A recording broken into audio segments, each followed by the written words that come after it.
Hello दोस्तों, स्वागत है एग्जाम ब्रदर्स में। तो कैसे हैं आप लोग।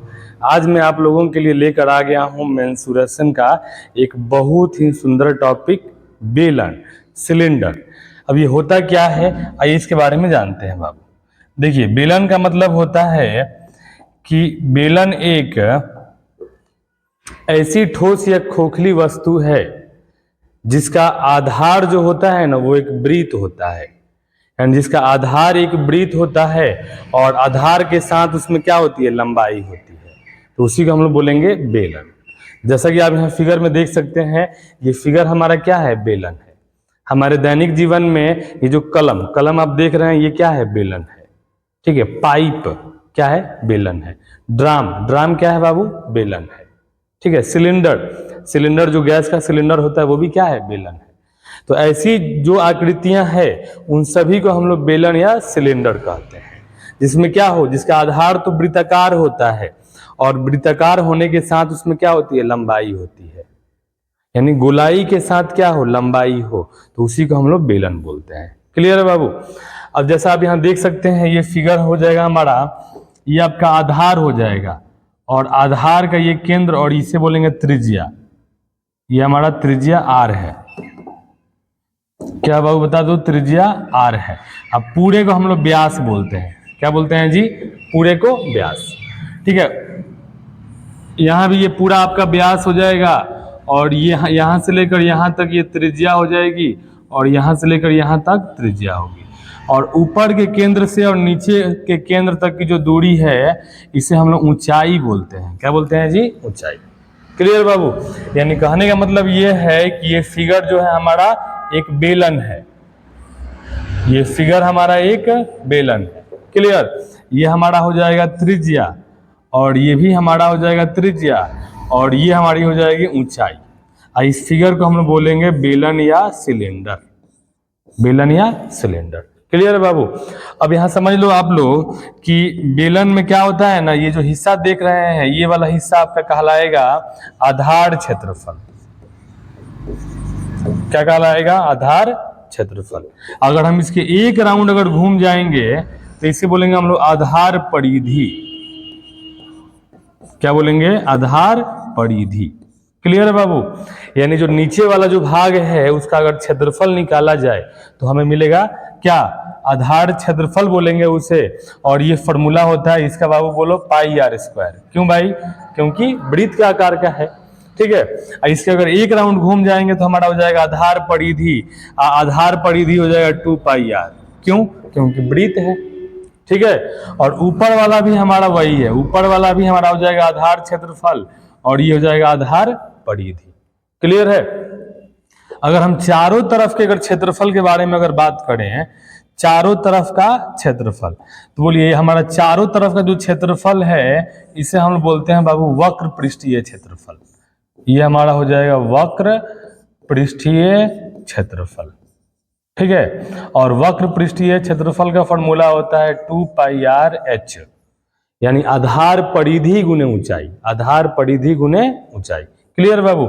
अगर हम क्या करें, अगर इन सबको जोड़ दें, ऊपर वाले को भी और चारों तरफ को भी और नीचे वाले को, अगर सबको जोड़ दें हम, तो हमें मिलेगा संपूर्ण पृष्ठीय क्षेत्रफल। ठीक है। संपूर्ण पृष्ठीय क्षेत्रफल बोलिए चाहे कुल पृष्ठीय क्षेत्रफल बोलिए, इसका फॉर्मूला होता है 2 pi r into r plus h. Clear विद्यार्थी, समझ में आ रहा है ना बाबू। तो अब मुझे बता दो कि नीचे वाले को बोलते हैं आधार क्षेत्रफल, ऊपर वाले को बोलेंगे आधार क्षेत्रफल। ऊपर और नीचे अगर छोड़ दिया जाए तो चारों तरफ को हम बोलेंगे वक्र पृष्ठीय क्षेत्रफल। क्लियर। अब हम देखना चाहेंगे कि ये बेलन ने कितना जगह छेका है बाबू। तो बेलन ने जितना जगह छेका है उसे हम लोग बोलते हैं आयतन। क्या बोलेंगे, उसे हम लोग बोलते हैं आयतन। और आयतन निकालने का फॉर्मूला क्या होता है, आयतन निकालने का फॉर्मूला होता है पाई आर स्क्वायर एच। यानी आधार क्षेत्रफल गुने ऊंचाई। आधार क्षेत्रफल गुने ऊंचाई। ये फॉर्मूला भी आप अच्छे से याद कर लीजिएगा। पाई आर स्क्वायर एच तो होता ही है बाबू, लेकिन आपको ऐसे भी याद रखना है कि आयतन का फॉर्मूला होता है आधार क्षेत्रफल गुने ऊंचाई, और हमारा वक्र पृष्ठीय क्षेत्रफल हो जाएगा आधार परिधि गुने ऊंचाई। और आधार क्षेत्रफल आपका वृत्त है तो वृत्त का क्षेत्रफल पाई आर स्क्वायर, और आधार परिधि अगर हम बोलेंगे तो वृत्त है तो आधार परिधि क्या हो जाएगा 2 पाई आर। क्लियर है बाबू? मुझे उम्मीद है आपको ये समझ में आया होगा। देखिए जो फॉर्मूला मैंने पहले बताया यहाँ भी लिखा हुआ है, बोलिए। बेलन का आधार क्षेत्रफल पाई आर स्क्वायर, आधार परिधि 2 पाई आर, बेलन का आयतन पाई आर स्क्वायर एच, यानी आधार क्षेत्रफल गुने ऊंचाई। बेलन का वक्र पृष्ठीय क्षेत्रफल 2 पाई आर एच, बेलन का संपूर्ण पृष्ठीय क्षेत्रफल 2 pi r into r plus h. Clear है बाबू? ये हमारा हो गया बेलन। क्या हो गया? बेलन। अगर मान लीजिए बेलन का व्यास दिया हो, क्या दिया हो बाबू? व्यास। तो अगर बेलन का व्यास दिया रहेगा, ठीक है ना, तो सबसे पहले हम त्रिज्या निकालेंगे बाबू। तो त्रिज्या d/2 होता है। क्या होता है? d/2। कब? जब व्यास दिया हो तब। क्लियर? कभी कभी क्वेश्चन में क्या करेगा ना कि आपका बेलन का आधार क्षेत्रफल दे देगा, तो आधार क्षेत्रफल से त्रिज्या निकालने का फॉर्मूला हो जाएगा बाबू अंडर रूट आधार क्षेत्रफल गुने 7/22। मैंने जो आप वृत्त में पढ़े हैं ना, वृत्त में वही चीज यहाँ भी, क्योंकि बेलन में भी क्या होता है? वृत्त ही ना होता है बाबू। अगर मान लीजिए अगर आधार परिधि दे दे, क्या दे दे? आधार परिधि, और त्रिज्या निकालना पड़े, तो फॉर्मूला लगाना है आधार परिधि गुने 7/44। 7/44। क्लियर? तो ये फॉर्मूला भी बहुत इंपॉर्टेंट है, यानी ये तीनों फॉर्मूला भी आपको क्वेश्चन सॉल्व करने के लिए बहुत इंपॉर्टेंट है बाबू। त्रिज्या r बराबर d/2 यानी व्यास बटा 2, त्रिज्या r बराबर रूट अंडर आधार क्षेत्रफल गुने 7/22, और त्रिज्या r बराबर आधार परिधि गुने 7/44। क्लियर है बाबू? मुझे उम्मीद है आपको ये समझ में आया होगा। चलिए अब यहाँ पे मैंने एक क्वेश्चन लिया है, इस क्वेश्चन को हम लोग सॉल्व करते हैं। देखिए क्वेश्चन क्या कह रहा है। क्वेश्चन कह रहा है कि बेलन की आधार त्रिज्या 7 cm और ऊंचाई 10 cm है, तो आधार क्षेत्रफल, आधार परिधि, आयतन, वक्र पृष्ठीय क्षेत्रफल तथा संपूर्ण पृष्ठीय क्षेत्रफल ज्ञात करें। यानी क्वेश्चन में कह रहा है ना कि आधार त्रिज्या दिया है और ऊंचाई दिया है, मुझे आधार क्षेत्रफल बताना है बाबू। चलिए सबसे पहले हम यहाँ लिखेंगे, दिया है बेलन की आधार त्रिज्या, बेलन की आधार त्रिज्या,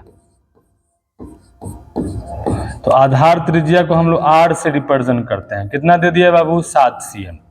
क्लियर? और हमारा ऊंचाई क्या दे दिया है? ऊंचाई, बेलन की ऊंचाई h बराबर दे दिया है 10 सेंटीमीटर। क्या दे दिया है? 10 सेंटीमीटर। बारी बारी से हम लोग सबको निकालेंगे। बोलिए आधार क्षेत्रफल निकालने का फॉर्मूला क्या होता है?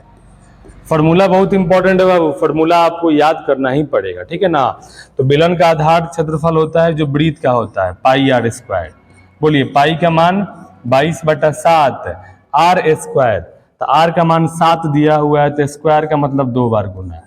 ये 7 कट गया, 22 में 7 से गुना करेंगे 154 cm स्क्वायर आंसर। ये हमारा हो गया आधार क्षेत्रफल। उसी तरह बाबू हम निकालेंगे आधार परिधि, क्योंकि क्वेश्चन में बोल रहा है जी। बोलिए आधार परिधि, तो इसका फॉर्मूला बता दो बाबू, जो वृत्त का परिधि हो जाएगा, ठीक है ना। तो बता दीजिए फॉर्मूला हो जाएगा 2 पाई आर, तो 2 पाई का मान 22/7 और आर का मान 7, 7 कट गया, 22 दूनी 44 सेंटीमीटर।